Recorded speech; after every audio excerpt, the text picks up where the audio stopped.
All right. Just a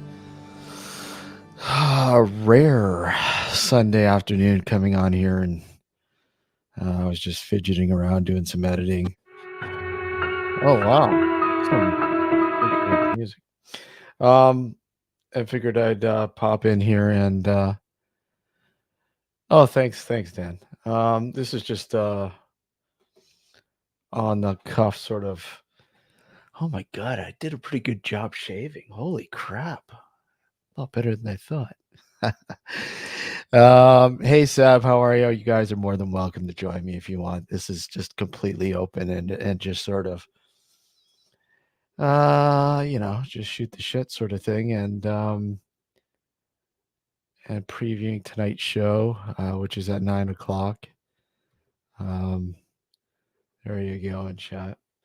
Like I said, I was just in the studio and doing some editing on oh god, like I think I had 2 documentaries on the go right now. Excuse me. And I figured, yeah, just come on in here and see what everyone's up to, what's new, what's going on, and sort of preview. Hey Jamie, how are you? And preview what's going to happen tonight for tonight's show. As some of you know, we are live 9 p.m. Eastern Standard Time here on YouTube, as well as the New Visions Radio Network. And I think I have my first victim. Hello, sir. Oh, there's no escape. He's locked the door on the way in. Help me. Hi, Steve. How you doing? How you doing? I'm good. How about yourself? Yeah, I'm good. I'm arts and crafting, etc. From past years' exploration of collecting tiles, etc. This is just like a tiny portion, but somebody requested that I made. Awesome. Yeah, but That somebody that that is requested pretty that I cool, made dude. them something in conjunction with the autism thing. With the, it's going to have a jigsaw puzzle on the inside of the Yeah, butterfly. It's okay to be different. Yeah. So that yeah, is I've been that is crafting. cool. I've been crafting. Yes. So Yes. so so are you a big crafting guy? Like, I mean, is this something natural to you, or oh, he's oh, look at this. Oh, that is cool. Mango wood. Mango wood. Yeah, I've done the fractal Lichtenberg design into it That as is well. awesome. Yeah, wood burning into it.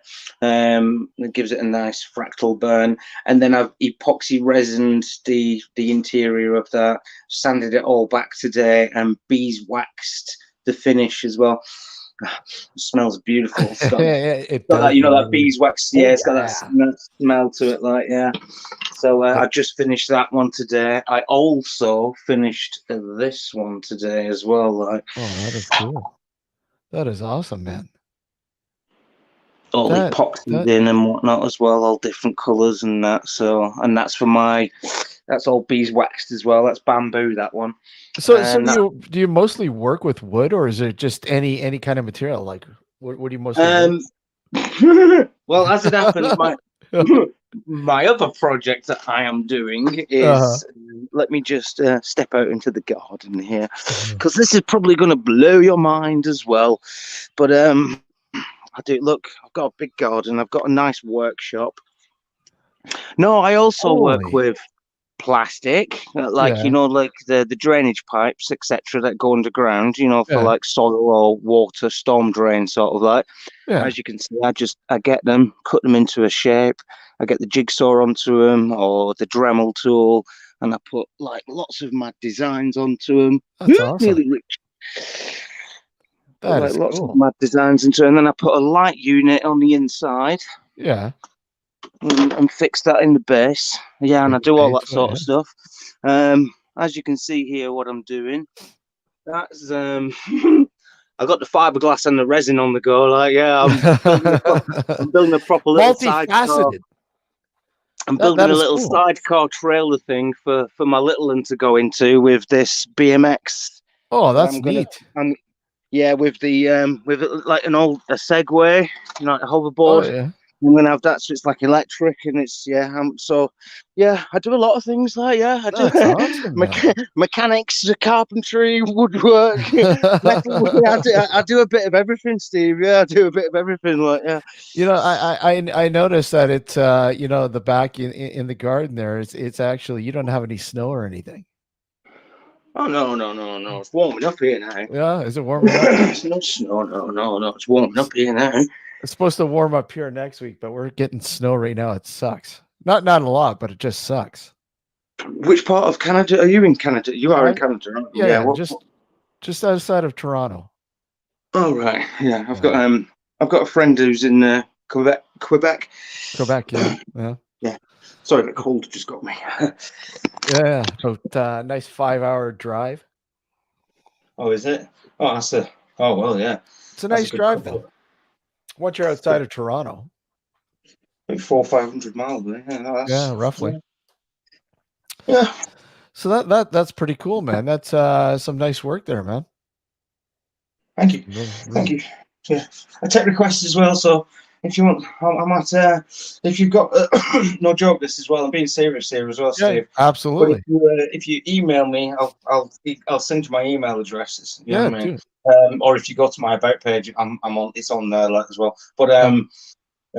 if you send me over like your design or a simplified version of your design, then I can. Do you know what I mean? I can actually make you something like sort of like dedicated for yourself, like, if you get my drift. Like, do you know what I mean? Oh yeah, Or absolutely. That's cool. if you have something in mind of like what it is that you want doing, or like, say for instance, a chopping board, Yeah. a wooden box, or whatever, like, do you know what I mean? Whatever you can think of that's kind of like makes sentiment and make what you'll make good use of as well. Like, then yes, yeah, throw me the idea, man. I'll make you something, because it's That what is I do. cool. I honestly, genuinely love doing it as well. A lot of people are like, "Oh, how much?" And I'm like, "It's not about money. It's about Yeah. doing something I love." Just love doing it, man.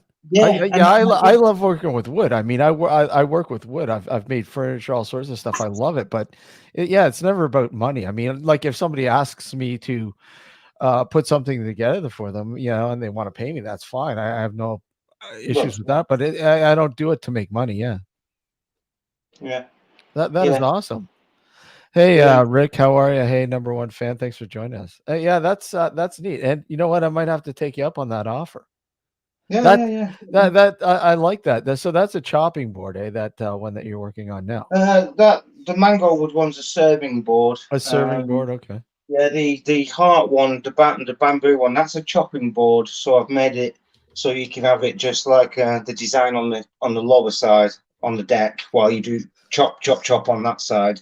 So it's like it's clear on one side, so you can Yeah, chop on it, and it's epoxied and whatnot on the other side for display purposes or whatever. yeah, But I have actually done the research into it as well, and all the epoxy that I use is food safe. It's food grade safe anyway.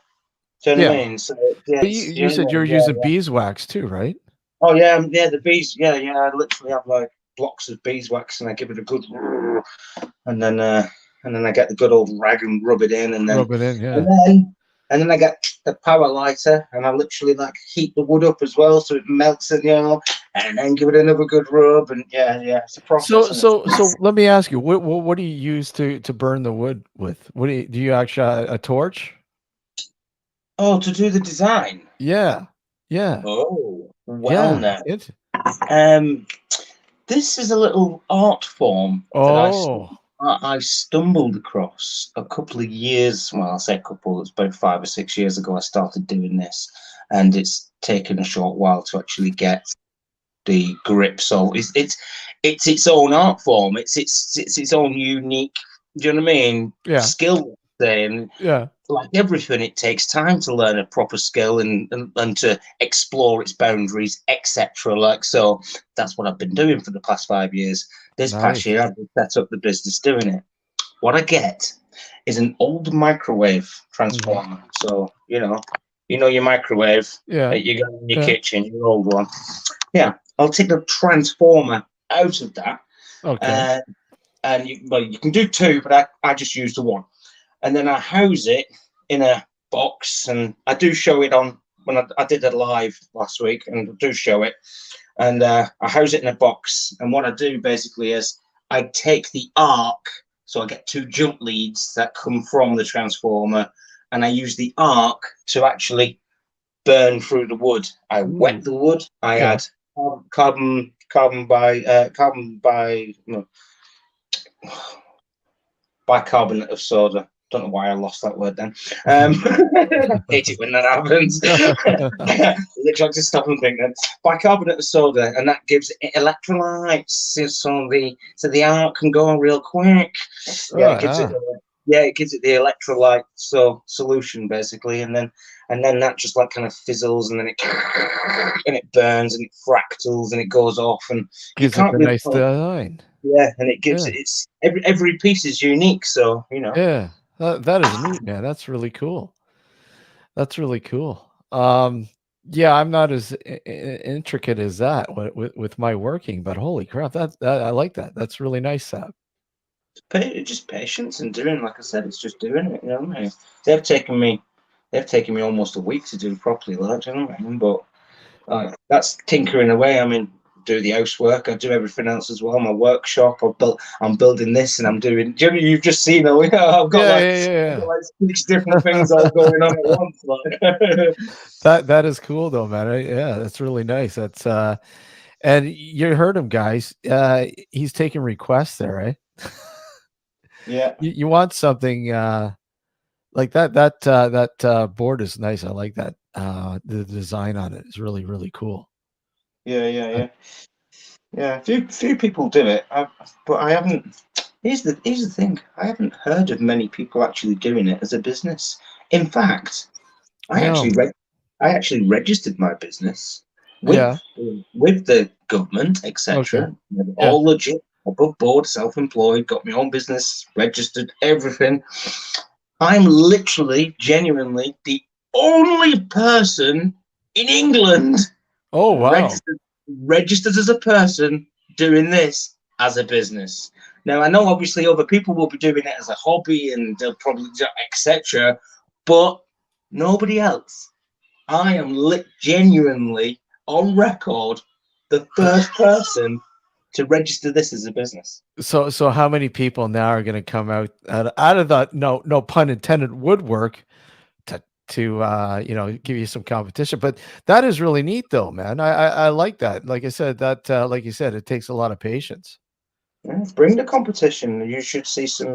I'll pull out videos and pictures. Oh, I've been doing it for 5 years. There's not much I haven't experimented with, even down to like gun stocks. I Oh, literally, really? yeah, I took an air rifle, just a 177. I got it cheap on a market, an outdoor market, 40 Mhm. quid. I was like, I'll have Oh, that. wow. Yeah. It's worth experimenting on. That is, Yeah. as it turned out, it was a bit of an antique Oh, okay. gun as Oh, well. yeah. So it was only a junior one, but it was and I did all this kind of work to it, and I did, I linseed oiled it, and then I true oiled it, and do you know what I mean? I did all Yeah. the work to it, and I took it to a gun shop, and I asked him, how much would you give me for that? And he said, oh, I don't know. He said, oh, he was blown. He was genuinely blown out. Oh, he said, I Yeah. don't know. You tell me a price, and I'll see what we can. You know what I mean? It was one of them Yeah, yeah, situations. yeah. And I said to him, call it 150 quid. And he looked at me like, are you taking the mickey? And I was like, well, it only cost me 40 quid. I said, it's only, you know what I mean? I said, it's about a week's work, as in, like, in my own. I said, just call it 150 quid, like, yeah. And he went, nah, I'll tell you what I'll do. And he gave me £500, cash on the table there and Oh, then. He just really? went, right, there's 500, right? And then he went, hang on, went off in the back room and brought a 2.2 rifle, a big one, Oh, wow. a decommissioned one out the back, Yeah. so it's a little big, do you know what I mean? And he was like, no, take that and go and do your work to it, and do you know what I mean? Yeah, and bring it back. And That is you know cool. what? Now I could have taken that gun, done the work, and then sold it on somewhere else and got extra, but I didn't. I did what I did, and then took it back and said, right, put them as a pair, and do you know what I mean? Like, yeah, Yeah, and yeah. you know what I mean? So That is it goes cool. to show, like, depending, you'll find a customer in every market of something that you do. It's just finding that Oh, right yeah. buyer. And getting your stuff out there. And you know what I find, well, obviously word of mouth is it's still good, Yeah, man. I mean, if yeah, somebody, somebody gets something on you, off you or whatever that you put together and they absolutely love it. And, family members, whatever else. Hey, where'd you get that from? Friends, where'd you get that from? Oh, I just found this guy on YouTube or whatever else. Oh yeah, his stuff is awesome. And then yeah. bang, yeah. So do you have like a website as well or something for this? Of course I Oh, do. okay. Well, put it out there. I have what's even better actually as well, because um, I'm just setting it up. My Etsy, I'm going to set up Etsy and so on, Oh, and attach it yeah, with what I'm doing now. Now it's all set off and flowing properly now. yeah. But I do have a landing page which will give you. It'll take you everywhere from that one landing page, and it's simply thriftytreasuresgb.com. Wow, that is Thrifty cool. Treasures GB, and that's, yeah, as simple as, even if you search my name, if you just search Sebastian Willerton, that I'm registered as my own name as well. Like, so I've put Yeah, my own name down as being kind of like obviously a business. You know what I mean? So that's more unique anyway, because there ain't many Sebastian Willertons, well, if any. yeah. Uh, That's really cool. I'm impressed. I'm impressed, sir. I'm very impressed. we have to set it up, don't we? Like, you know what I mean? You can't just say you're doing something and then not not set the background up for it. Well, So yeah. You know what? A lot of times it's a huge undertaking because I know when I start working on a project, it's like, okay, I keep putting it off and keep putting it off. And then finally it's just, okay, I've got some time. I'm going to just go full force on it. And I do not, most of the time, I don't stop until I'm finished. yeah, I'm just that way. I just go full force. I go right into it. And I said, look, I want to finish this. So I got to keep going. I hate putting stuff down once I start. yeah, yeah, same. Yeah, So yeah. I mean, Obviously, with larger projects, that's a little harder. But I mean, smaller projects or whatever else. And again, patience. Obviously, what you mentioned, patience. That's a huge thing. I mean, I do have patience, but I don't have patience like some other people do. You know. Hey, Trevor, how are you? Thanks for joining us. Yeah, I, I'm not. I guess I'm not the most patient person, but I don't know. I mean, I can develop them, I suppose, I when I think need them.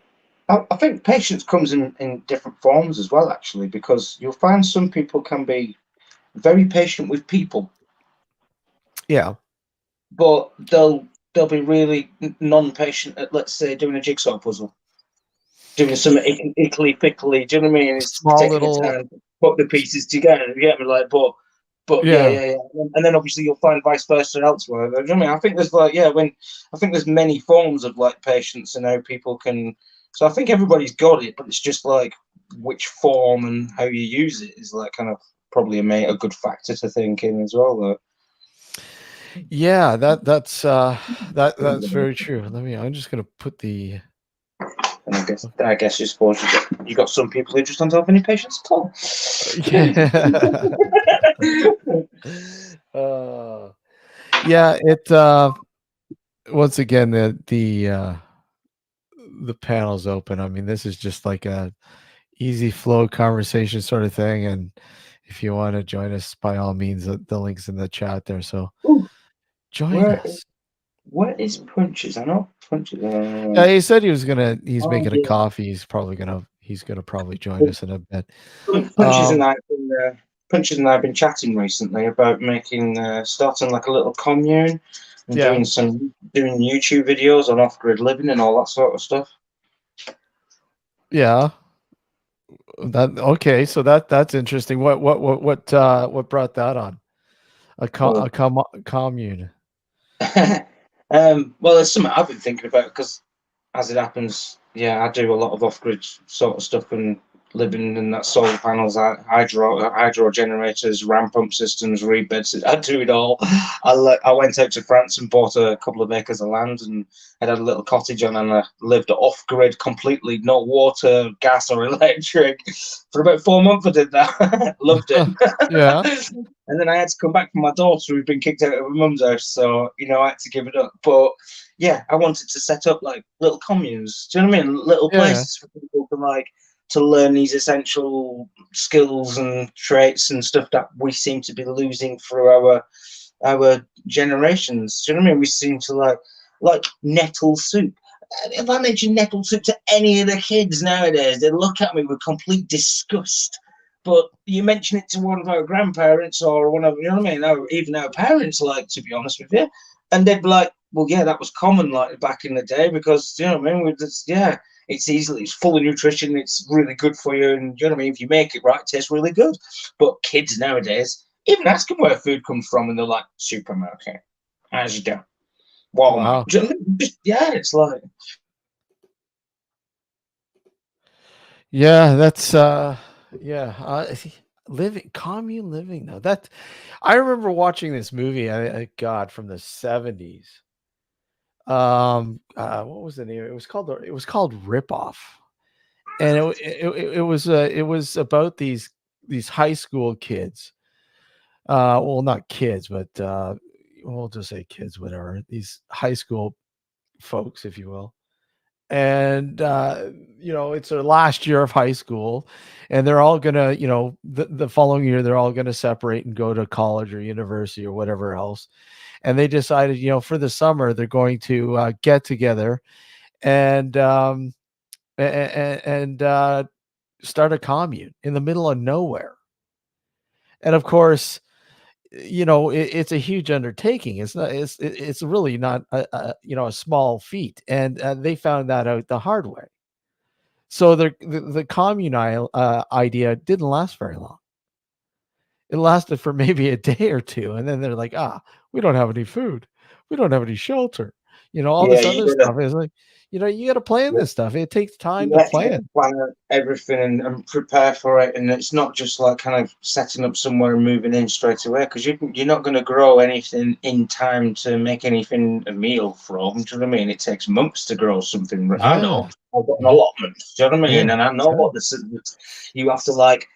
I have to plant things now. Like I've just put some peas and beans and what have you like out in the garden. Sunflowers. I've literally today just put some seeds out because with no more frost and put Yeah. them all in. So next week after, they'll sprout off, but it'll only be end of summer, autumn, August time. Do you know what I mean? That Yeah. I'll be harvesting them. Like I'll only get some. So within what you're saying, yeah, exactly that. You have to do what would because the reason it come about, by the way, is because Punches Dan lives in a caravan. He lives in like a mobile caravan sort of like So he's like kind of anything off grid to learn for him is at like total advantageous kind of, you know what I mean? Yeah. Money's getting tight, do you know what I mean? So on and so forth. So he's trying to find the cheapest way of living and etc.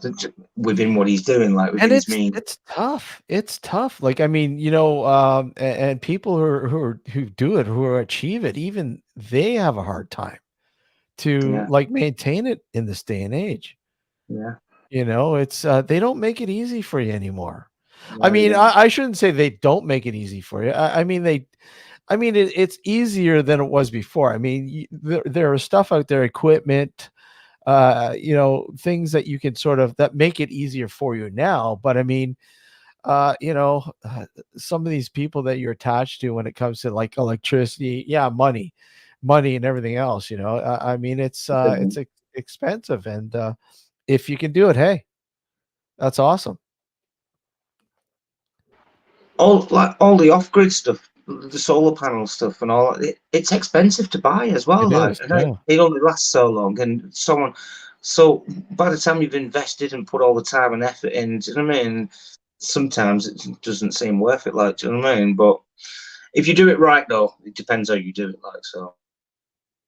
Yeah, exactly. Doing it right. And that's another thing in itself. I mean, that's you simply can't go into this without not knowing a lot of things. Preparation is huge when it comes to that's why that's why it's called prepping. Living off the grid is a huge thing. I mean, most people who do it is like, oh, I'm going to save some money. And, they don't think of I'm just going to live off the grid bit. I just want to save money. And that approach is just like, it doesn't last, because half the time it's improper. They don't do it right. And then they bitch and moan saying, well, I'm not really saving any money. I'm just going to go back.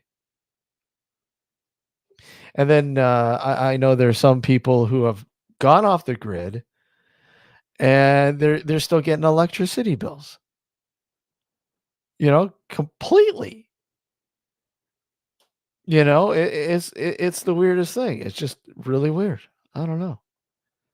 But hey, there are people who know what to do, and by all means, if you obviously are in the know to do it, hey, why not? If you know what to do, I would do it. I mean, I'm not an expert, that's for sure, when it comes to living off the grid. But I mean, I'm sure if I knew, I would do it. Trevor says we had it in BC with 7 acres, wood heat, well water, etc. The part that bit us was property tax and taxation in general. See, that's what I mean. There's another aspect, property tax and taxation. Yeah. Wait a sec. I thought that Every was just a angle. war. I thought that was just a Yeah. wartime thing. No, yeah, no, it's every angle they've got. The government make it so difficult because, I mean, here in England, one of the reasons they make it difficult for people with land is because the crown basically own all the land. It's the Yeah. crown that actually own it. You don't. You just like you're just the proprietor of a land. You're just running it. And the crown would prefer you to be on a piece of land. That's why you can claim land Yeah. because then you're creating revenue for the crown from Yep. that land. Yep. Whereas it's not being used and it's going fallow, it's there's nothing being made on it. The Crown aren't benefiting from it. So, do you know what I mean? Yeah. But then, as soon as you tie your name to the land with deeds, etc., then it's like you've just said. Then they start going, oh well, we want this and we want that. Oh, you're making so much, well, we want to cut to that. We want, Of course. It's what? Hang on a minute. Oh, well, you want services in that? Like, oh well, you got to charge this, and we're going to charge you monthly, and we're going to. It's like I ain't got no. More. So yeah, they tie you in with contracts that you don't even want, like before you've even started. You don't. You never truly own that property, now, do you? How you doing, Dan? I'm good. Oh. I was just there you are. making my coffee the complicated way. The complicated way. Yeah. So Sam was just talking about this this commune idea that you guys are sort of bouncing. Yeah, so like you see gas prices rising, right? Yeah. And let's say you're like me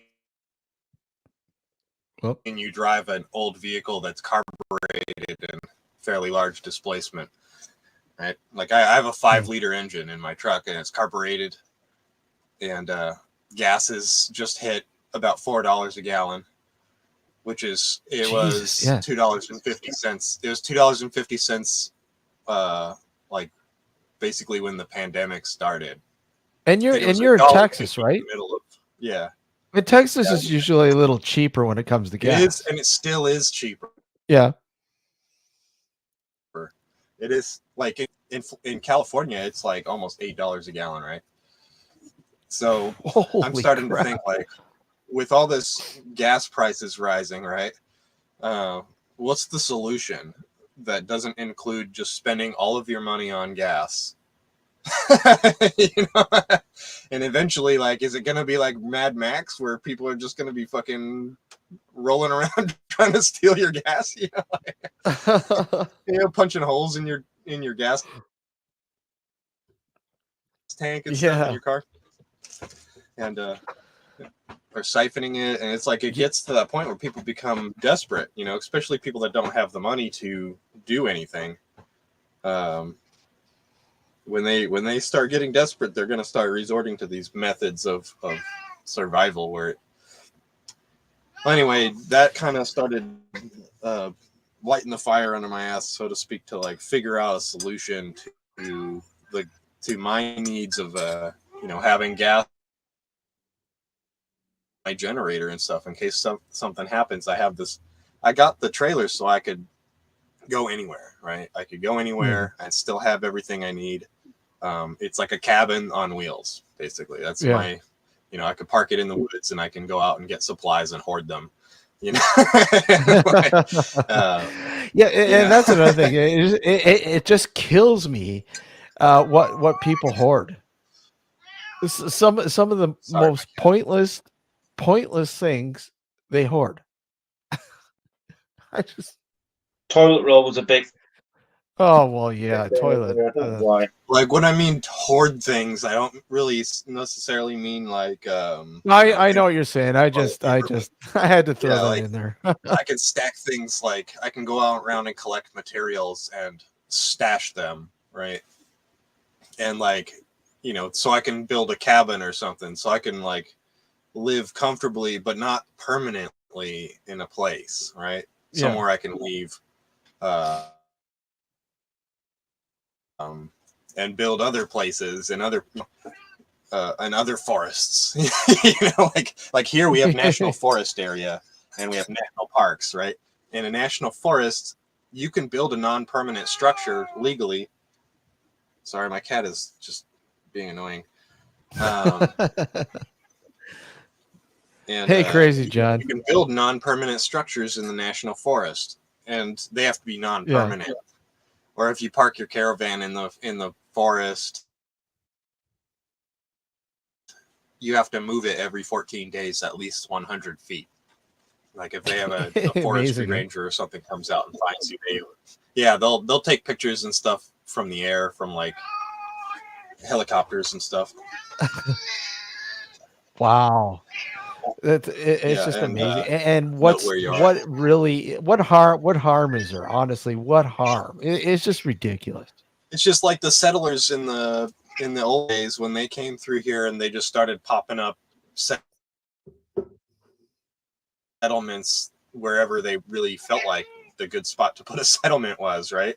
Like they gave, what did they call the land grabs? They had land grabs. Yeah.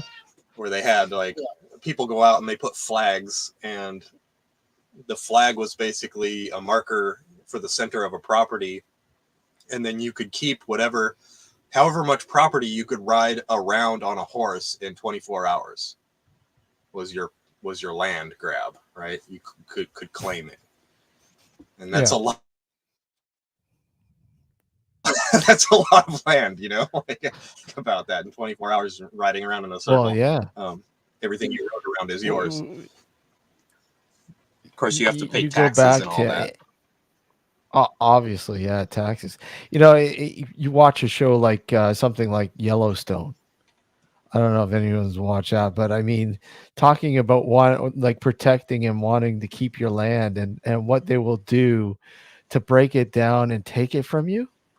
Yeah. It's like, I mean, these are legit things. These are things that they will do.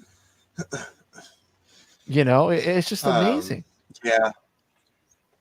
And they remember, I don't know if you remember that dispute with the Bureau of Land Management and the Bundy Ranch a few years ago. Okay.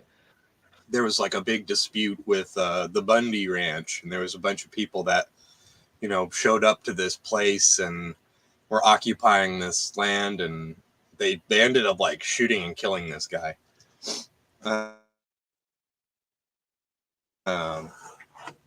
Just like it was like murder. It was like they went after this guy because he it was something about cattle. It was something stupid about letting cattle graze on Bureau of Land Management land where he had cattle, and he's allowed to let these cows graze. I don't know what the specifics were. It's really complicated. Thus the controversy.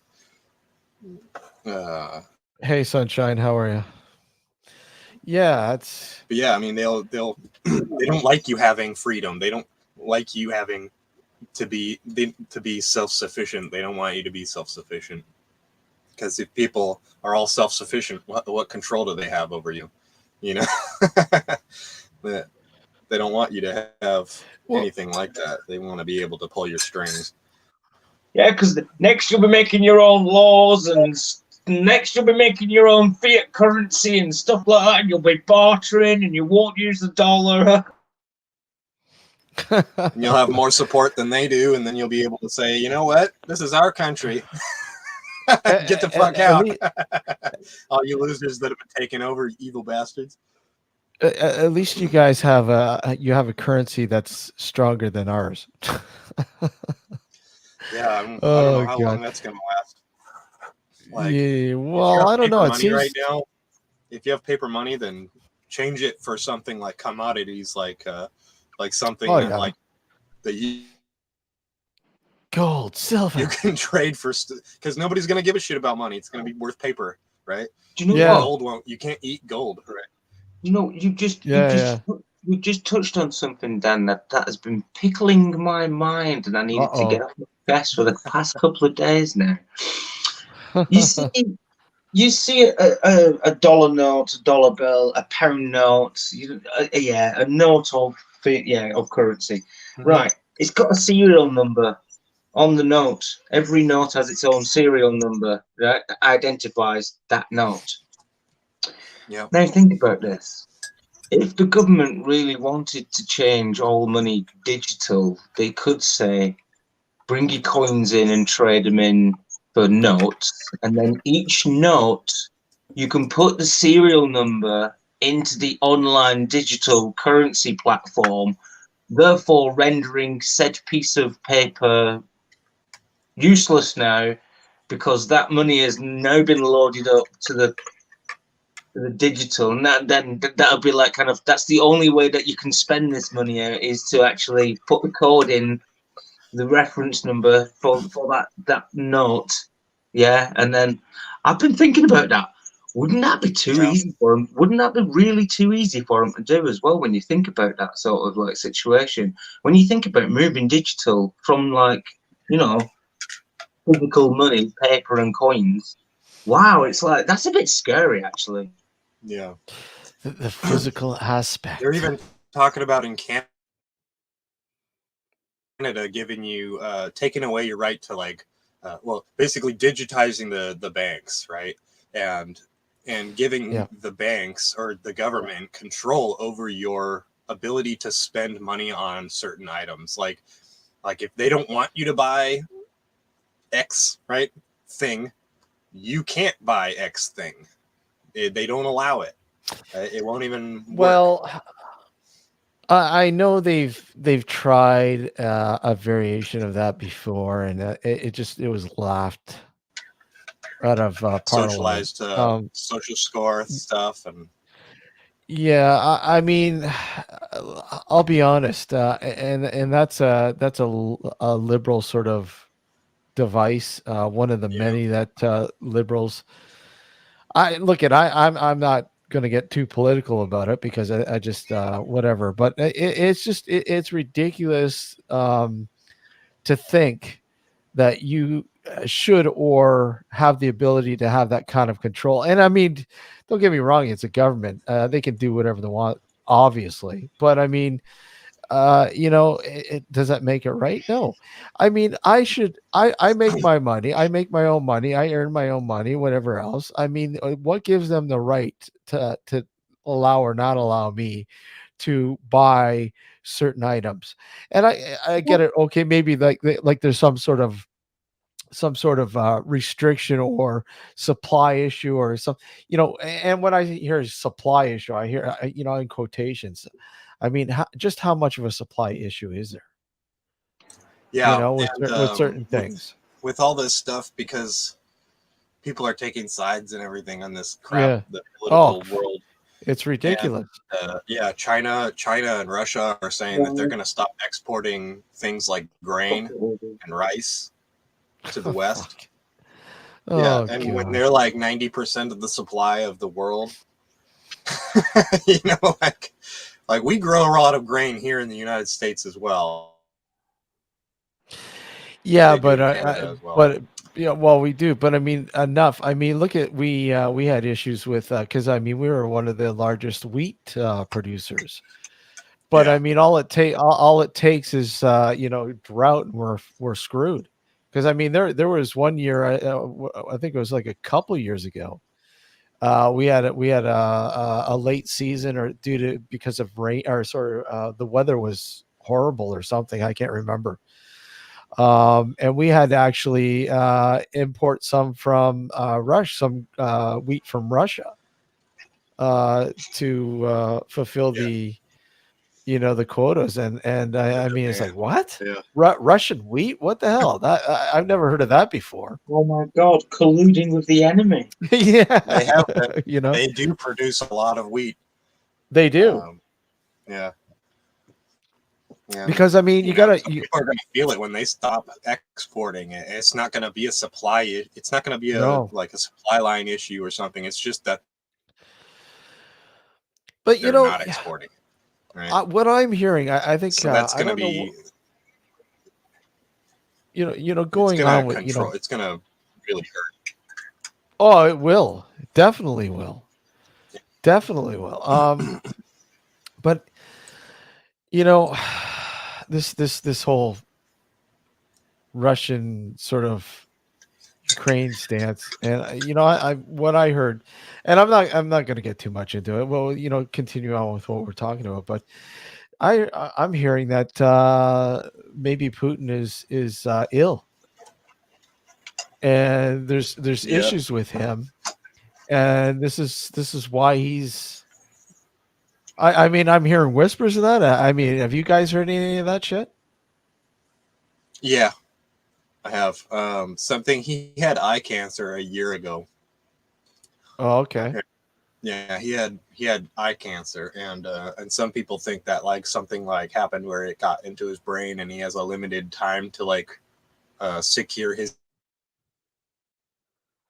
empire and his, his legacy, right? Like he has has this legacy to restore. He wants to like bring back the USSR, right? He doesn't make that a secret. He wants to bring back the glory of the USSR and bread lines and shit. In this day and age, that ain't gonna happen, no matter what. God. Yeah. Oh my God. Man. People do go crazy at when they think they're gonna be gone. They.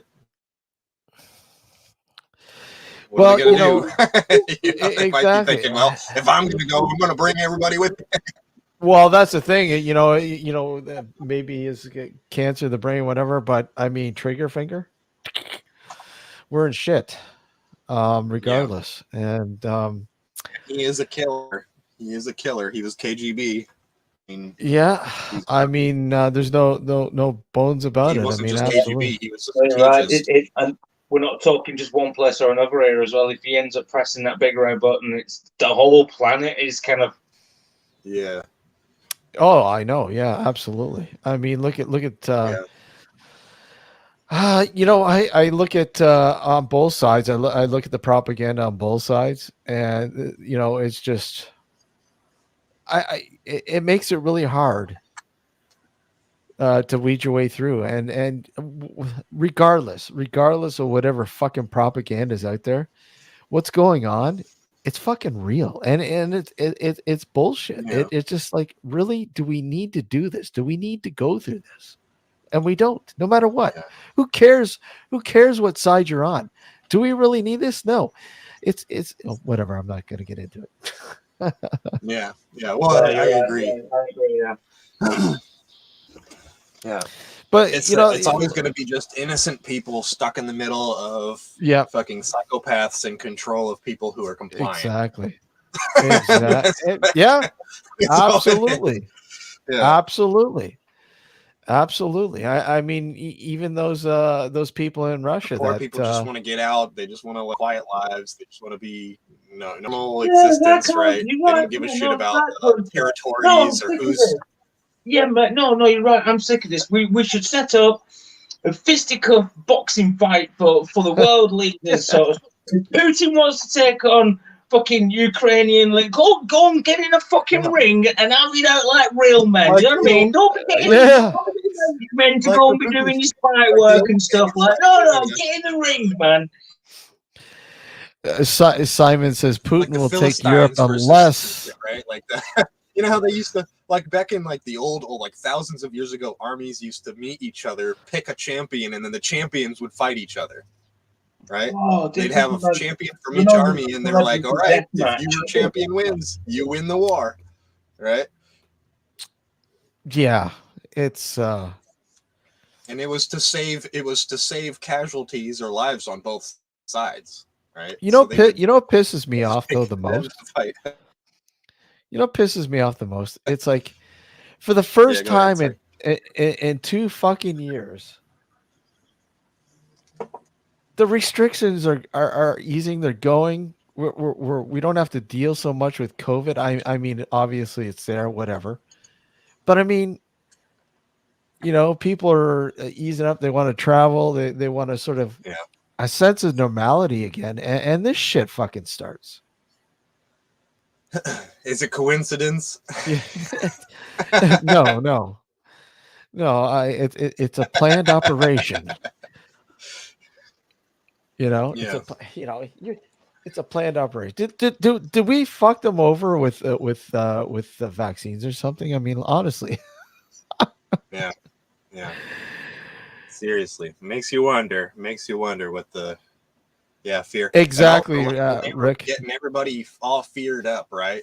It's like, did you know that when you're afraid, when you are full of fear, you're more susceptible to contaminants or contagions? You're more susceptible to disease and contagions if you are afraid.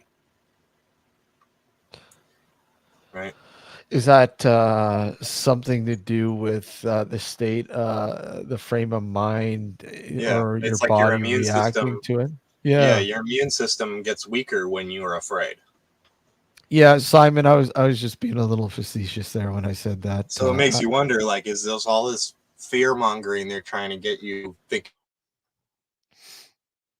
about nuclear war and shit, Yeah. to try to get you sick. They're trying to get you sick with this disease they fucking made and put everywhere, Prepping you for the big show. Yeah, for the big show. Prepping Yeah, you for and the big show. It is just a big show. It really is. I think we were talking about like World War I being a big show too earlier. I want this Project Bluebeam to start this fake alien invasion thing over like with this light display in the sky. I think that's going to be awesome, man. I'm telling you. I'm going to sit out in the garden with fireworks. It's going to say welcome and please take me. And it's funny. It's funny you say that, Seth, because I mean, the U.S. I mean, there are people out there that have technologies that would just blow your mind away nowadays. And sure, we all fear a nuclear war. That's been a fear for a long time. But I mean, I honestly think that there are more nefarious things out there to fear than nuclear bombs. I mean, there's some really fucked up shit going on out there. Yeah. Just regular groups of people. Like, there's just groups of people that are out there that are more nefarious because they don't try to hide what they're doing because they're smaller. They're smaller groups. They don't try to hide what they're doing, right? No. Simon says aliens would be comic relief at this point. Indeed, it would. Indeed, insert alien invasion, and everybody starts laughing. Fire on, fireworks going. It's so true. I mean, but at the same time, I mean, you want to go down that route. I mean, that's we just don't know. And to imagine that, look at we're here on sort of on the cusp of maybe something major happening, like nuclear, whatever. But is there really somebody keeping a close eye on what we're doing to this planet? I mean, that's a theory, obviously. But I mean, is there really somebody there pulling the strings? Well, there's I do know about this a bit as well, as you mentioned. I know what you're talking about, but but there has been videos, etc., hasn't there, about UFO interference with nuclear stations, etc., when there have been on the brink of or even when they've been pretending to test certain sites and that. Certain crafts have turned up and gone, "Oi, what are you doing?" And they've deactivated the whole station and then buggered off again. And it's like, what happened there? Oh, we better not report that. Biggest malfunction we've ever had. Can you imagine that though? That would be scary to be sat on the base and that, and everything just switched off around you. Especially when you just you know what I mean? Let's test the system. Let's do this, that, and the other. And literally, as you got to that point, it just went.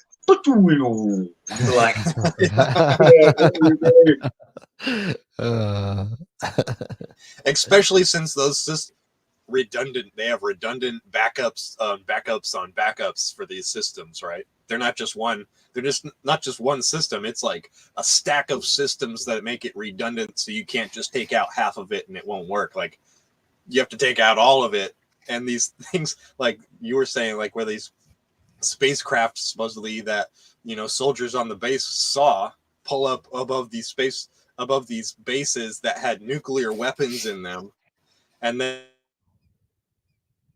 they shine some sort of beam down to where the nuclear weapons are and turn them off, and then it takes them like 20 minutes or half an hour to turn the damn things back on. And in that amount of time, if another country like Russia would have launched their nukes, they would have had no response. They would have had nothing to respond with. Right, it would have been guaranteed we would have lost that engagement. That's scary. But are they they're turning them off all around the world? When you think of it that way, they must have been in multiple locations, kind of keeping tabs on all of this and going, no, kids, no, fucking stop now. They were turning them off in other places. Sit in the corner and chat this out now. Come on. Yeah, they were turning them off. They were turning them off in Russia and everywhere that was nuclear capable. they were turned off. Just not everybody didn't report it, or everybody didn't make it public that happened, or they were able to suppress the the soldiers' accounts. When they come to the base and they say, "Did you guys just see what happened?" And they go, "No, we didn't see anything. Nothing happened. Nothing happened. Nothing happened." And if you tell anybody something happened, we'll fucking kill you. So it makes you wonder, like, Melissa, stuff like that happens worldwide. Melissa and Sunshine, you guys are making me hungry there. What are they talking about? Food. They're talking about food. Parmesan cheese. Yeah, they're talking about food. Must say big hello to everybody in chat as well, by the way. So I haven't been keeping up with chat. There's about 50 messages there. I think I missed a few people coming in. Yeah, I missed a few people coming in. Simon, Sunshine. We had a troll trying to come into the studio. That's okay. I'm just kidding around. That's not. I saw that. When I first got in here, it was in the private chat, and I was like, "Ah, God, it's that guy again." Yeah, we've had that troll before. Oh, have you? Yeah, same guy. I know it's the same guy. He calls himself the same name. He calls himself the same name, and he uses the same word, which is his name. And that's all I'm going to say. I know. But it's him, yeah. You think if you wanted to get in, you'd be a little bit more like stealthy.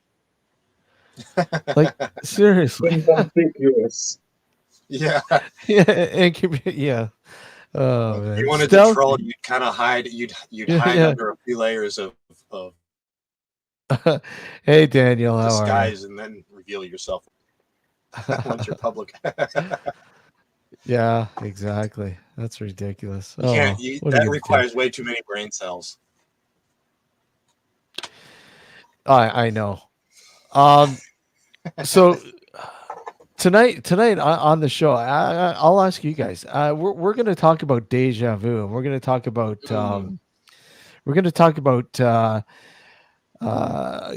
time slips and all sorts of stuff that sort of pertain to that sort of area. And I know we've all had that sort of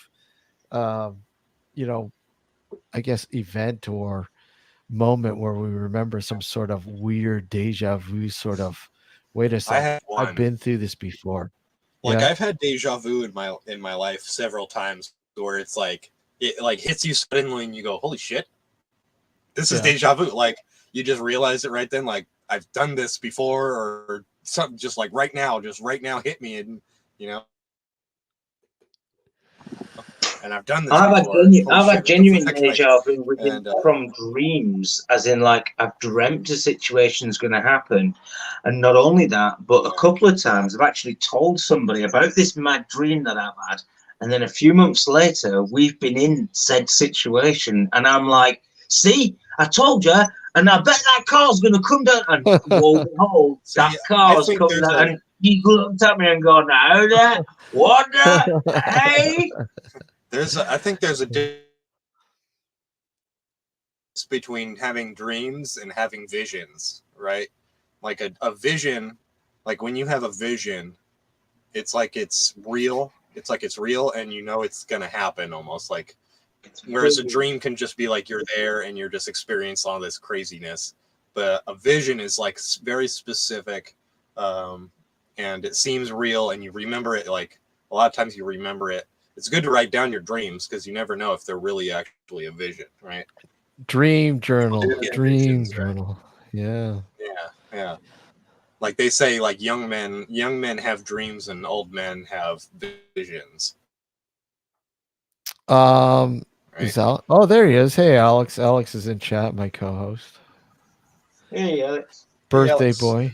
Happy birthday. I was just about to say happy birthday. I didn't get to say it. Happy birthday, mate. Belated for yesterday. Happy birthday. As far as missing time, I had a missing time moment with two of my friends on a road trip where we were coming from Austin to San Antonio, and it takes a certain amount of time to get there, right? On the highway. Yeah. Highway's free and you're just going 90 miles an hour. It should only take a certain amount of time. And we showed up to our destination like an hour before we should have. And it made no fucking sense. We were like completely blown away. Like, where did that hour go? Or, you know, like we should at least have another hour of the journey left, but we're already here. Like, what the fuck? This doesn't make any fucking sense, right? And we were just mind blown. Like, did we get abducted and then stop time and they put us where we would have? I don't know. It was fucking weird, man.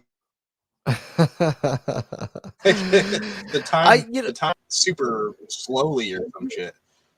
Yeah, I had one driving one time. I mean, it wasn't quite as extensive as that, but I was driving home from work one time, and I remember stopping at a traffic light and sitting to myself going, wait a sec, I don't fucking remember how I got here. I don't remember from this point. Wait a sec here. And normally you kind of go back and you can sort of remember stuff. But it was just like totally and that's blank what we were doing. We were going, yeah. We don't remember this whole point, and we got from here to there. Not only did we not remember this middle part, but we got to this end point sooner than we should have gotten there. Like, it didn't make any fucking sense. Yeah. I mean, like we were rolling around in our brains trying to figure it out. I can only relate to you upon the fact that I've had nights where I've woken up the next day and not knowing how I've got there. But I know the circumstances about why I don't remember how I got there. I didn't really drink or drugs, but you know. Hey, Adrian, how are you? That does sound bizarre, that though, like to know, like, obviously you set from point A to point B on a destination, and you know that you've done that journey many a times. You know for a fact it takes 2 hours to do that journey. Yep. And you've done the journey, you've set off at 5 o'clock, but yet you've somehow ended up there at a totally different time to what it should. Do you know what I mean? It's like, like you say, like you're a couple of hours out. Like, it's like, what? How did that even happen? Like, do you know what I mean? You've done the same. How did we get there in an hour? It takes 2 hours.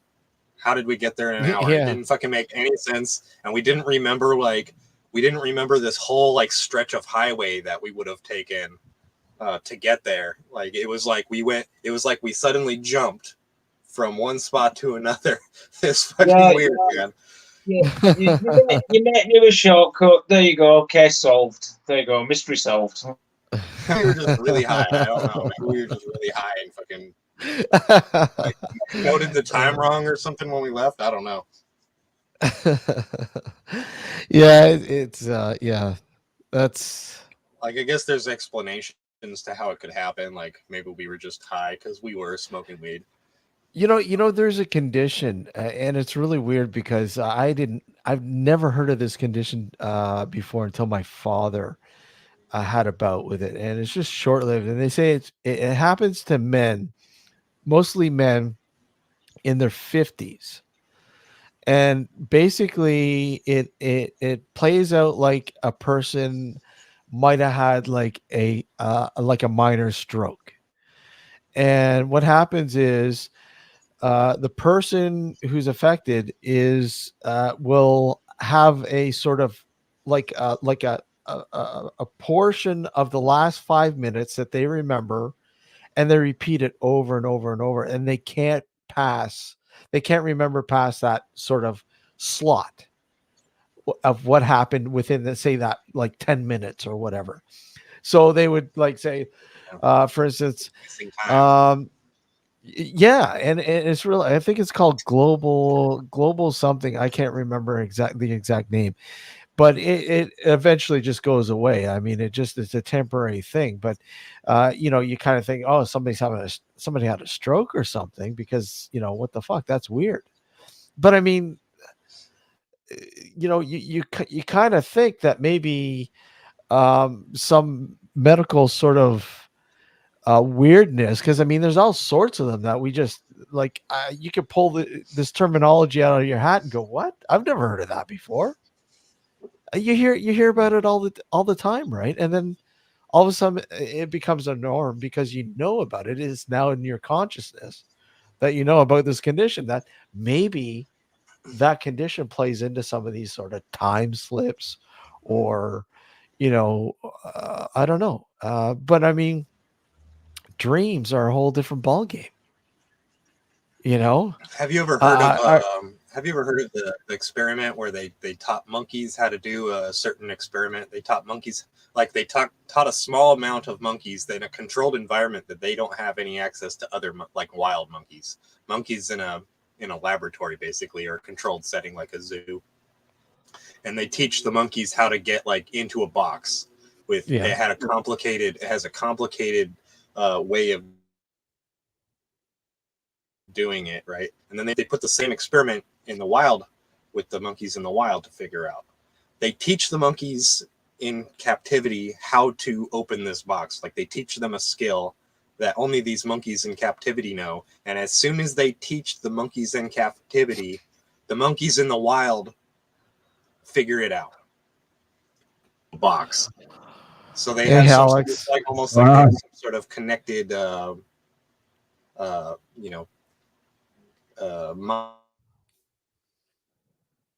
like a hive mind where they group, but everybody, all the other groups, even though they have no connection to each other, suddenly know this thing.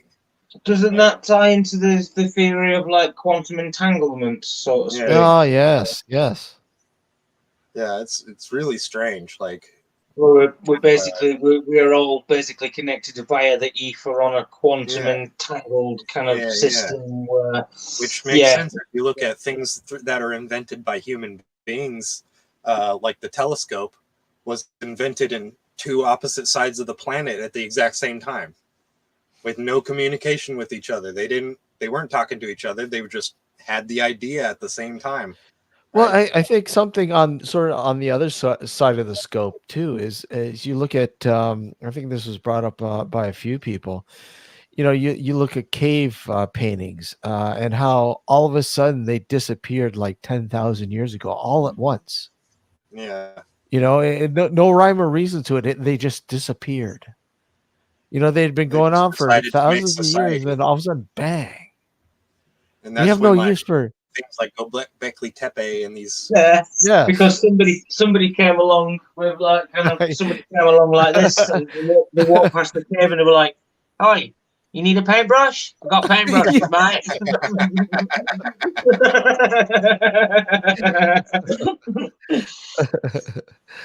So how you doing, Alex? How's it going? Not too bad. Yourself? When you could sticks up and make a not bad. What's going on? We're just having a chat about deja vu and sort of getting things primed up for tonight for the show. So yeah, just don't use any lube. We need to have some for tonight. It's like, oh, wait a sec. Is this kid friendly? Yeah, not anymore. Now that I'm here. I hope so. Mine are in the background. Sorry, kids. Yeah. Uh-oh. We're going to be dinged for sure. It's bad when I'm drinking water. Well, yeah. Well, you're saving it for tonight. I am saving it for tonight. You're saving it for tonight, yeah. Yeah. I mean, with the snow going, oh my God, it's really snowing here. What the hell? Like, here, I'll show you guys. Can you guys see that? Yeah, barely, but yeah, it is snowing even here. Yeah, it's ridiculous. It's like a really small snow, huh? Like really small snowflakes. It's like a heavy snow, but it's not like a. It's not heavy snow. It's just light snow, fluffy. It's fluffy snow. It's not going to stick around. It was not going to stick around. Yeah. Well, it's supposed to go get warm next week. Not Texas warm, but warm. Yeah. Well, I never know. Like, is it like 80 degrees one day and then it's like 50 degrees the next day? Like, doesn't make any fucking sense. Like last night, it was like almost freezing last night, and now it's 60. It's like 60 degrees and sunny. Well, you're by Austin, right? I'm closer to San Antonio. Oh, San Antonio. Sorry, San Antonio, which is kind of what South Texas. Yeah. That's weird. I mean, what's the difference between like temperature wise between San Antonio and say Houston? Houston is fucking really humid. Oh, really? Yeah, like Houston is on the coast, right? So, or Yeah. it's kind of right on the coast. So they get a lot more humidity from the Gulf of Mexico, and we're more inland in San Antonio, and just from San Antonio to Austin, when it snows, it's like they got like last year it snowed like 4 feet in Austin, but here it 4 only feet. snowed like yeah, like it was covering cars and stuff, which is very strange. But here it only snowed like a few inches, you know. It just kind of froze. So it's like it's I mean, Texas is huge, so Well, the yeah, terrain it's changes a lot. And like I said, I remember driving from El Paso to Austin, and I'm like, holy fuck. Oh my god. That was it driving. from El I Paso to think where? what is that? Something like from El Paso to Austin. What is that? Like 4 hours? Oh, tough. Yeah, I mean, El Paso to Austin, yeah, at least 4 hours. Yeah, And I at mean, least it 4 hours. literally, yeah, like literally, in between Austin, or sorry, in between El Paso and San Antonio, it's just like wow, it's just flat, really. There's nothing out there too. It's just Yeah, no, it's like flat. and Yeah, nothing but oil border fields. You see patrol. did you see did you go through the like Odessa and stuff, like the oil No, it fields? didn't go through Odessa. Uh, No, no, we you didn't go go. through at We night, it's just really went. cool I because think it it's was. flat, and you'll see Oh the yeah. gas, you know, the towers of the flames at the top of the towers, everywhere, and they're all I the only thing that we saw, obviously, refineries, there was a pumps, checkpoint. and you see the pumps going. Yeah, the only thing we saw was a border checkpoint, much like a Yeah, that border, was on like Highway sort of like 10. a I know which one custom. you're talking about. Yeah, Highway 10, and it's funny because being Canadian and everything, we pull, stop, and he comes over and ID, and my father. I was with my father-in-law at the time. His passport was in his luggage, and they wanted a passport. They didn't care about the driver's license. They wanted the passport, and I'm like, oh shit, man. They weren't fucking around. But because I had my passport and everything else, they eased off and said, okay, fine, no problem. But next time, make sure you have a handy. And not sooner that we got through that, we saw them chasing down a car. Guy stops on the side of the highway and starts running, and they tackle him in the middle of nowhere. It was hilarious. I'm like, holy shit, man! What am I watching? Breaking Bad here? That's like constant Oh, thing too. I bet. Yeah, And I matter of bet. fact, it happens more than you think it does, and they have such a small amount of border patrol that it's like they're catching like 10% of the people, you know, maybe. Yeah, it's happening all day Yep. long. Yeah. Yeah. Yeah. Oh, yeah. Absolutely. I saw in the same area a car going like, you know, way faster than everybody else on the highway, and it had like a cover on their license plate that had like it was some sort of blurring device. It was like a lens that they put Yeah. on the license plate that it blurred the license plate out if you weren't like directly behind it. And so when this Oh, car really? came fucking screaming past and you couldn't read its license plate, right? And and we thought to ourselves like, well, that doesn't look legal, you know. And sure But enough, like 5 minutes later, border patrol comes flying past us, you know, going the same direction. I'll tell you though, we stayed in El Paso because we were like driving nonstop from just north of San Francisco in California there. Mm. Or sorry, Needles, Needles, California. There, you just right on the border with was it Arizona?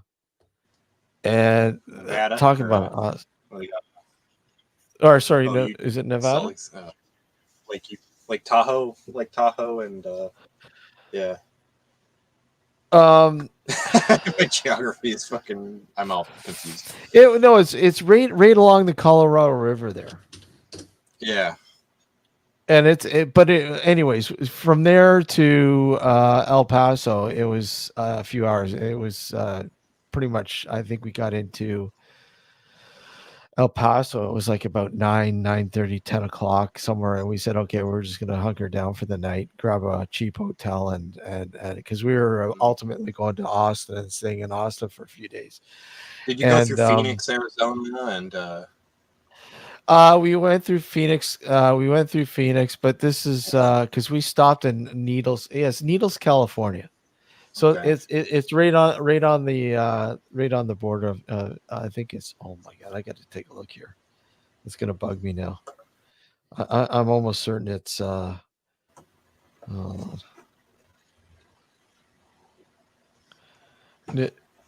So yeah, Arizona.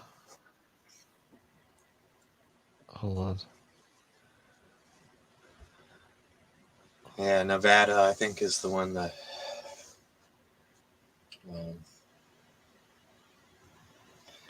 Yeah. Yeah. Did you go through Roswell, New Mexico, and everything too? No, we were. No, he was abducted. Yeah, no, just we were just in just the southern part of Nevada because we took this the 10 pretty much through. Oh, okay. And then yeah. And yeah, we stopped in at El Paso right there as soon as we crossed the border into El Paso or into Texas. So we stopped in El Paso. We were right there, right at the border of Mexico. Yeah, you can see Juarez like on. Oh yeah, right there. And I'm like, holy fuck! Talk about Juarez just looks like a bunch of little shanty shacks. Yeah. It was really weird. It was really weird. Yeah, it's like looking into a third world country. Well, yeah, exactly. Yeah, it's weird, yeah. Or it's hold on, sorry, I'm just looking at the map again. I just let's see.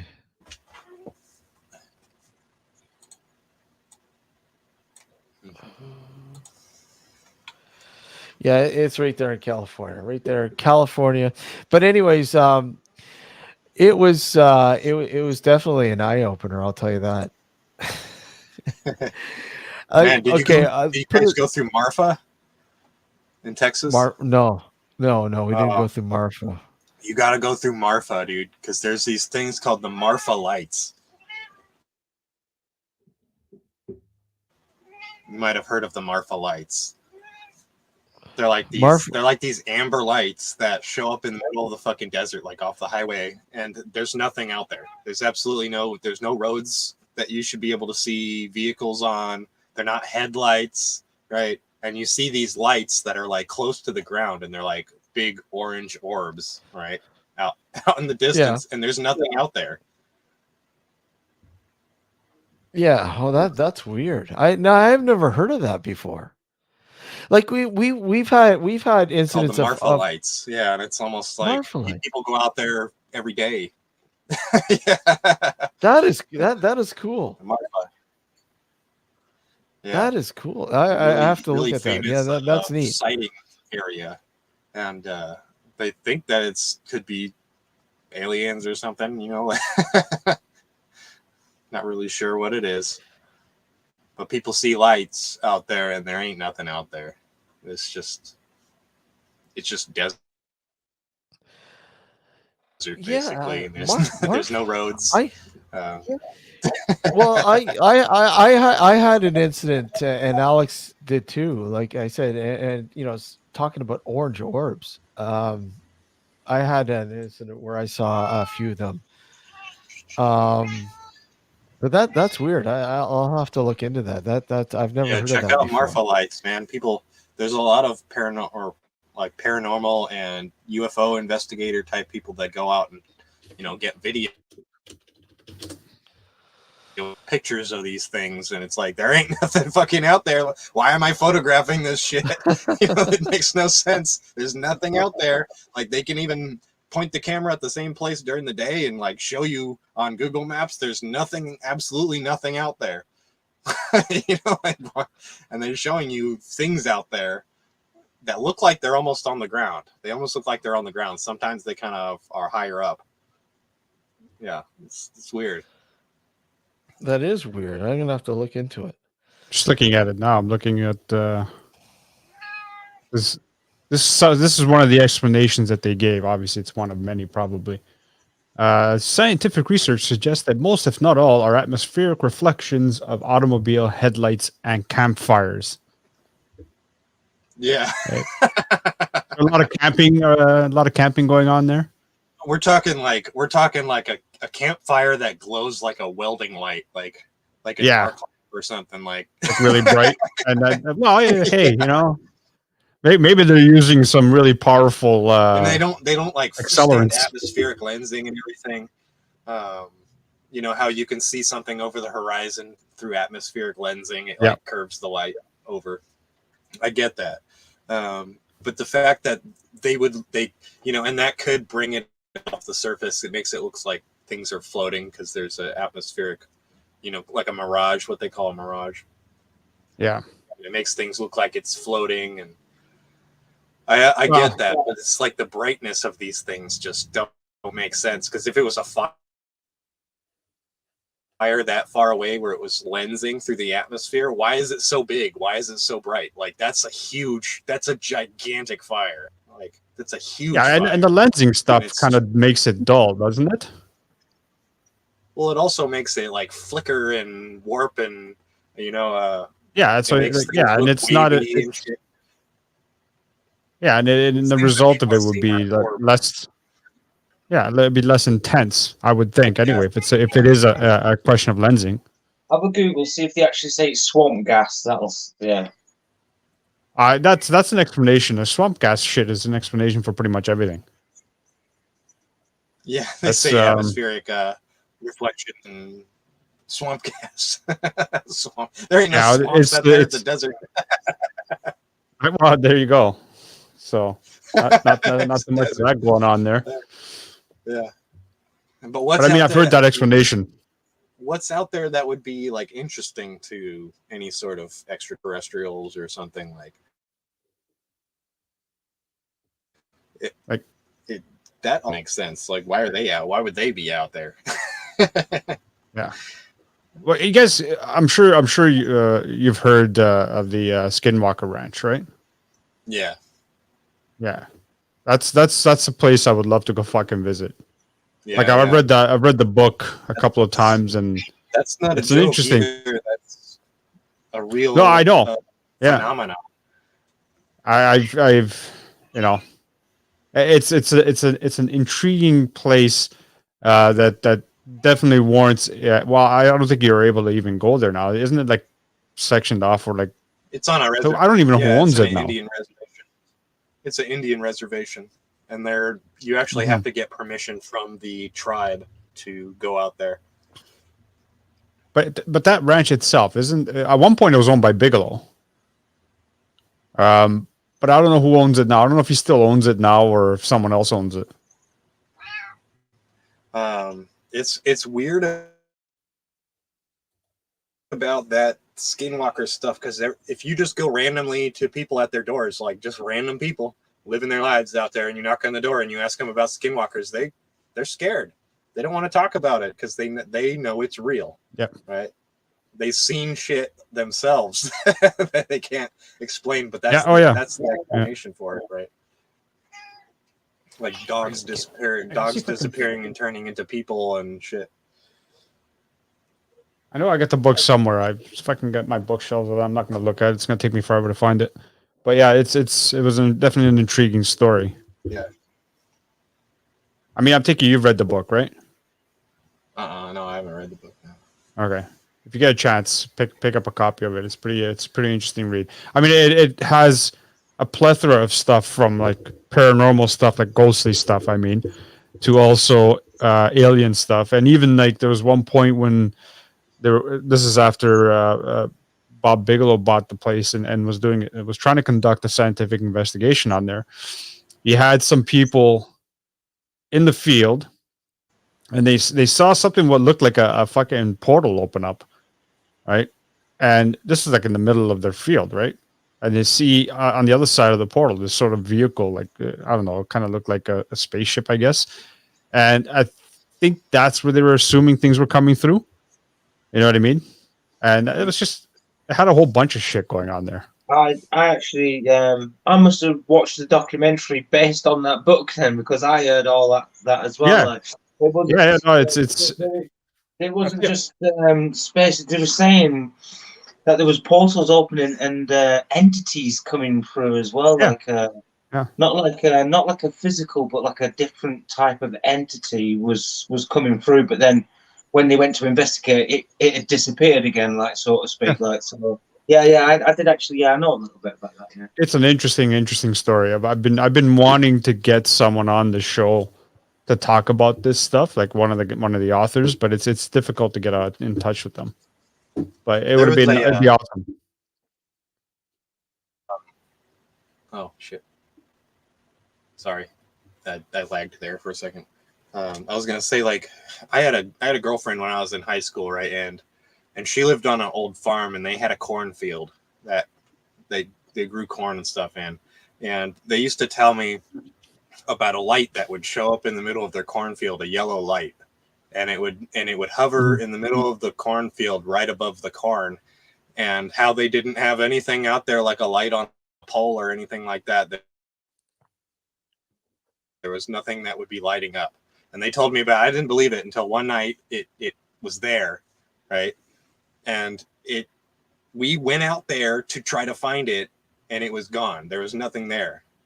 There was a light in their cornfield, and we went out there, and there was nothing there. There was no pole that would have had a light on it. There's nothing. And they were like, I told you it's real. It was fucking weird, it's swamp gas, I tell you.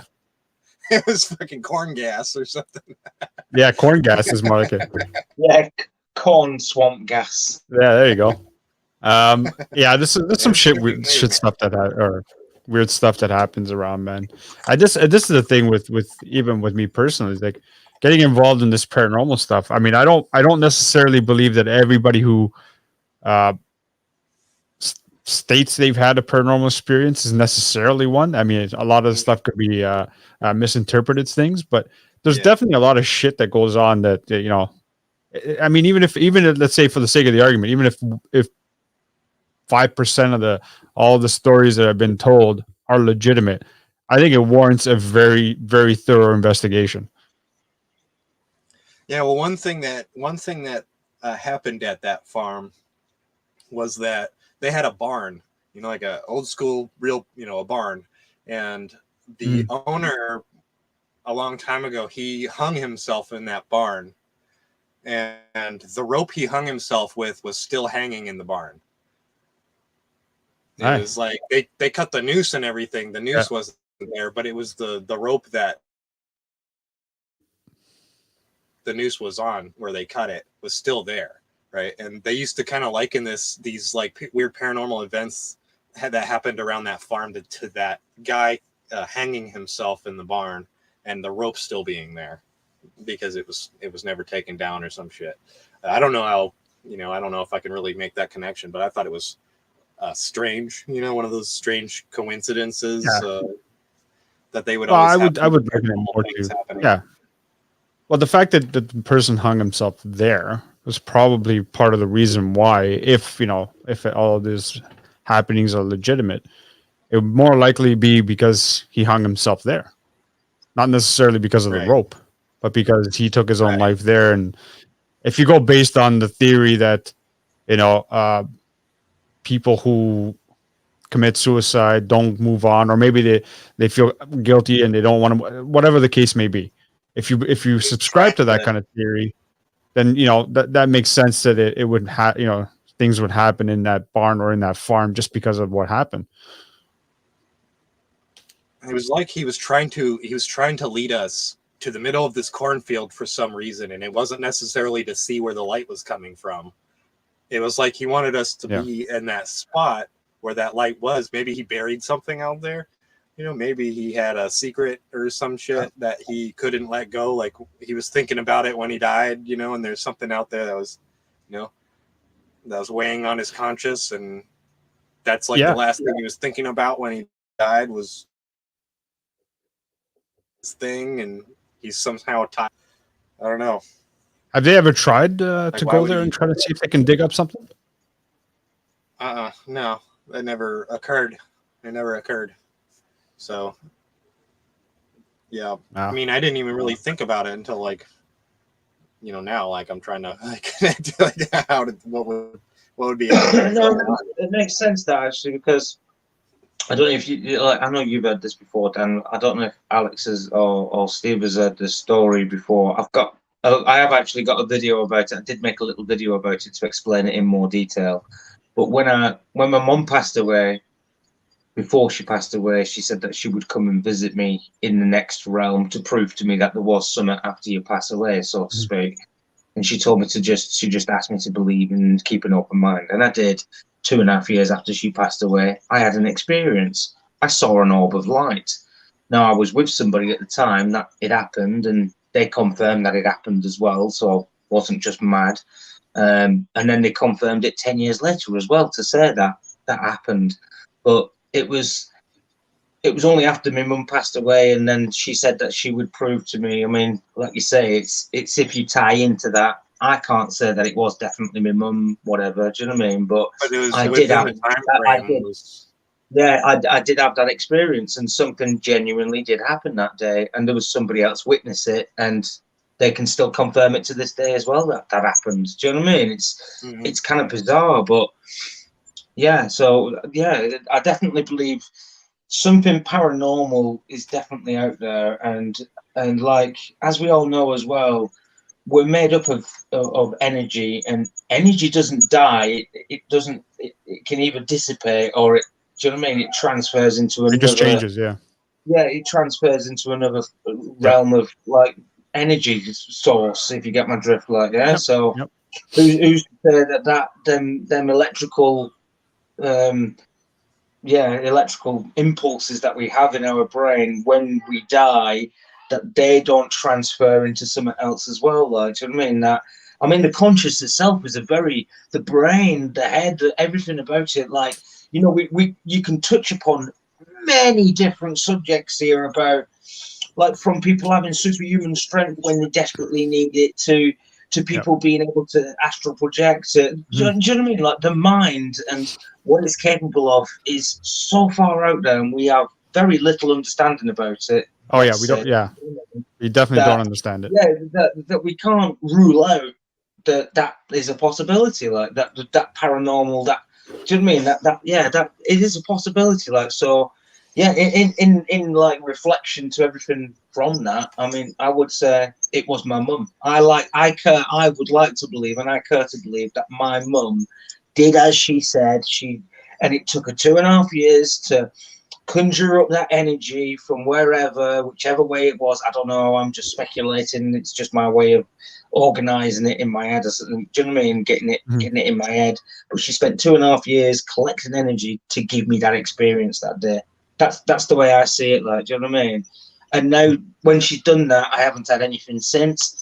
I've not had all that feeling. It's like the bereavement's over. It's like I've moved. Do you know what I mean? It's like she did what she needed to do, and I've moved on. It was that, like, do you know what I mean? It was, So, and I can't explain it any other way. Yeah. Well, I had something similar happen to me when my dad passed away. It happened the night he passed away. He had cancer and he was at the hospital. We knew he was going to die. We just didn't know when. The doctors told us it could be any day, it could be a week, could be a month, whatever. The night he passed away, I went to go see him after work, and I was there, and he was already doped up on morphine because he was in pain. His kidneys had failed, so we knew it was getting close. When I went home, I tried to go to sleep and I kept rolling, tossing and turning, and I couldn't fall asleep. The last time I checked the time, it was around 2:30 in the morning. And I got into that state where you're half in and half out of sleep. And in that state, I saw my dad appearing, and it was like a hazy, gray, foggy background. I saw my dad appearing, smiling and waving, and then he just disappeared. And shortly after, my sister called from the hospital telling us that he had passed away. So I had something very similar to what yours. The only difference being that it happened the night of, as opposed to 2 years later. Yeah. Yeah. You can't really deny that kind of stuff too. Yeah. It's like it happened. Yeah. That makes me speculate again. Like, I don't know. Like I said, I did say it took 2.5 years for her to get her energy. Maybe she had other stuff she needed to do first elsewhere. That's possible. I'm just mean, I don't know. I can't what to say, but I just like to. Well, she may have tried to contact you through dreams before that, but maybe either you didn't remember, or because I know for myself, and I can only speak for myself in this regard. I very rarely remember dreams, and when I do, they're usually pretty messed up. That incident with my dad, it wasn't necessarily a dream because I wasn't fully asleep. I was in that half in and half out state, so maybe that's why I was able to get that glimpse. But I don't know how you are, Sab, and I'm not sure if you're the same way as I am when it comes to dreams. But if you don't remember your dreams, maybe you did have one with your mom prior to that incident, and you just don't remember it. Maybe. Yes, smoking does inhibit my dreams. I do tend to find that when I don't smoke, then my dreams do come back very vivid and very weird and bizarre and what have you. Like, do you know what I mean? When I stop smoking weed, yeah, kind of like, I don't remember most of my dreams, like you say. No, I don't actually remember most of them, but I have had occasions where I've had some really mad, trippy dreams and like repeating dreams as well, or dreams that not necessarily repeat themselves, but it's like it's a story that's been broken down into like episodes and chapters and stuff, and it's like each night you go to sleep, you're in the next episode of that, and it's hang on a minute, it's like so I was for it right. What I'm saying is, I just one dream, and I basically in the first dream I ended up in like a courtyard with a block of flats in front of me.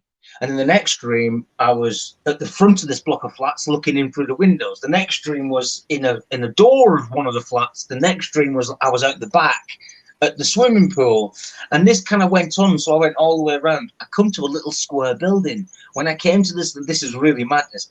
When I came to the little square building, this was the last dream. I got up to the door and I couldn't find a way in. There was no handle. And I banged on the door, and two like real weird security men without faces, it's like blurred faces, they both came out and went, "You shouldn't be here, you know this, you've been here before, why are you here?" And then I woke up and I've never had that dream since. How weird is that? That is weird. It's almost like you had like an out-of-body experience. Yeah, it genuinely felt after, like straight away after, like within the first few days of like having this experience, it genuinely felt like I'd been somewhere and I wasn't supposed to be. Even like when I was dreaming it as well, like it was as though I was in a place and I'm not supposed to be here. And it was like, oh, let's have a little look. Do you know what I mean? It was like, and then when I found this little building and these two people came out and they told me off, it did feel in the dream as well, like shit, I've been caught. Like, no, I shouldn't really be here. And then for them, it was bizarre because it was like so vivid the way they came out and everything. It was like they were stood. I can picture it now. Like it's like I can describe it distinctly. They were both stood there, crossed arms, looking like I said, looking at me. They were facing me. It was blurred faces. It was like like them morphed faces. It was all just skin. It looked like that. And and it was like they didn't speak. It was like I telepathically heard them say to me like, "You shouldn't be here." You shouldn't be here. You've been wandering around here for the past few days. Like, why are you here? Like, and I kind of like went, oh shit, and I kind of just run away, so to speak. And I woke up from that, and I've never been back. But it did feel real, like, and it was like maybe I haven't been back because I'm scared of going there again. Maybe. Yeah, it's possible. Yeah, definitely. How about you, Dan? Have you had experiences like this?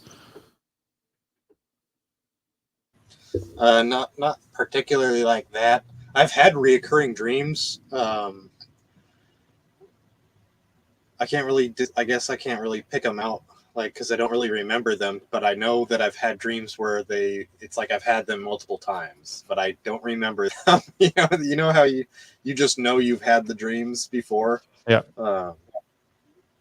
And then you forget what they were about or anything like that. Well, that's the case with most dreams. Yeah, they always seem to slip out of your mind quickly. They're fleeting, like, extremely quickly. Or like if I do remember a dream, it's like way after I had the dream, and I'll remember it. Like I think the most recent dream I had was fucking so weird. I don't even know if I can explain it because it didn't make any fucking sense, and I only remember like such a small amount of it that it's like completely out of context. Yeah, I mean that's usually like I can only remember like pieces of my dream, and they're out of context. Yeah. Well, guys, I hate to be the bearer of bad news, but I'm going to have to end this guy. But guys, join us tonight at 9 o'clock. We'll carry this on and more, because I mean this has been some really cool shit. Sab, Dan, thanks buddies, for joining us. No and thanks for having me on. Yeah, yeah. So if you guys are around, stop in and say hi, and we'd love to have you on and chat more about this for sure. Guys, take care. And you know what, Sab, your work is amazing. Your work is amazing. I love it, dude. Thank you. Thanks for having me on as well. It's been a pleasure speaking tonight as well. Like, I do enjoy, like, as you know already, I've been before, and I do enjoy chatting about all this sort of stuff. Well, this is awesome, man. We enjoy talking and getting new perspective. And like I said, this was on the whim sort of preview, but this turned out to be a little bit more. Thanks guys. Thanks everybody who joined us, and thanks to the burrito birthday boy for popping in too. All right, Thanks, guys. Take care, everyone. See you tonight. Stop by 9 p.m. here on YouTube here on our channel and New Visions Radio Network. Take care, everyone. Good night. Good night. All right, guys. See ya.